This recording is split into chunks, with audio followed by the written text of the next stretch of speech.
ശരി, നമുക്കിതിലേക്ക് കടക്കാം. നമ്മുടെ ഡിജിറ്റൽ ലോകം നിർമ്മിച്ച ആ 10 ശില്പികളെക്കുറിച്ചുള്ള ഈ ലഘുവിവരണത്തിലേക്ക് ഏവർക്കും സ്വാഗതം. നിങ്ങൾ ദിവസവും ഉപയോഗിക്കുന്ന ഈ ഡിജിറ്റൽ ഉപകരണങ്ങൾ ശരിക്കും ആരാണ് നിർമ്മിച്ചതെന്ന് എപ്പോഴെങ്കിലും ചിന്തിച്ചിട്ടുണ്ടോ? നമുക്ക് നോക്കാം. ഇതിലെ ഏറ്റവും പ്രധാനപ്പെട്ട കാര്യം എന്താണെന്ന് വെച്ചാൽ, ആദ്യം ഈ ഡിജിറ്റൽ ലോകത്തിന്റെ വലിയ ഒരു അടിത്തറ പണിയുക എന്നതായിരുന്നു. ഹോവാർഡ് ആൽക്കന്റെ ഡിജിറ്റൽ കമ്പ്യൂട്ടറാണ് ഇതിന്റെ തലച്ചോർ. ഒപ്പം ക്രിസ്റ്റഫർ ഷോൾസിന്റെ കീബോർഡ് ഇതിന് ആദ്യത്തെ കൈകളും നൽകി. പിന്നെ ഡഗ്ലസ് സി ആംഗിൾബർട്ടിന്റെ മൗസ് കൂടിയായപ്പോൾ കാര്യങ്ങൾ എളുപ്പമായി. ഈ ഭൗതിക അടിത്തറ അതോടെ പൂർണ്ണമായി. ഇനി ഇവിടെ ഏറ്റവും രസകരമായ കാര്യം എന്താണെന്നോ? ഡേറ്റ എങ്ങനെ നിർമ്മിക്കാനും സൂക്ഷിക്കാനും കഴിയും എന്നതാണ് അടുത്ത ഘട്ടം.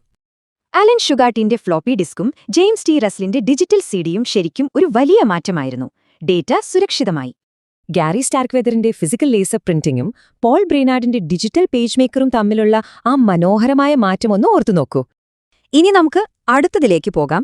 ഡിജിറ്റൽ ലോകം എങ്ങനെയാണ് നമ്മെ തമ്മിൽ ബന്ധിപ്പിക്കുകയും വിനോദിപ്പിക്കുകയും ചെയ്യുന്നതെന്ന് നോക്കാം.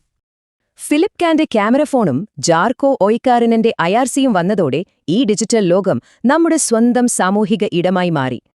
ഇതൊക്കെ വിനോദത്തിനും കൂടിയുള്ളതാണെന്ന് സിട്രിക് ജി പ്രിൻസിന്റെ കമ്പ്യൂട്ടർ ചെസ് നമ്മെ ഓർമ്മിപ്പിക്കുന്നു. അതെ, വെറും ജോലി മാത്രമല്ല.